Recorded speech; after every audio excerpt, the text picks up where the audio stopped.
देखो आरोन दीवान इनका जो पानी फिल्टर है, पानी फिल्टर करते हैं तो इनका इतना बड़ा पानी फिल्टर बड़ा जाता है, वपराता है कैर में। इनके तो लोग टाँकिया ने टाँकिया बन जाते हैं। इनका जो पानी फिल्टर करते हैं ना आरोन दीवान अकबरपुर वाले, इनका फेमस है।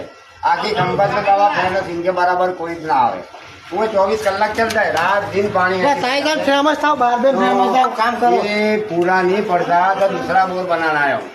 अभी दूसरा भी बोर बना हुआ, इस पर 3 की मोटर लगाने की है, फिर पानी पूरा पड़ेगा। 2 मोटर चालू, इतना बड़ा इनका पानी वपराता है बाबा। फेमस है कि खंबत में 1 नंबर फेमस पानी ना हो। અને जिसके भी पानी खंबत में भरे तो बाबा यहाँ जाइयो, कहीं फाँपे ना मारियो। आ पानी बहुत अच्छा आएगा, कम्प्लीट 1 नंबर का पानी है। कोई ठिकाने ना जाइयो, तुम यहाँ जाइयो अकबरपुरे चले तो सीधा अकबरपुरे जाइयो, कहीं ना कोई ठिकाने ना जाइयो, अकबरपुर सीधे चले जाइयो। 1 नंबर का पानी आएगा ना, बहुत 24 कलाक चलता है।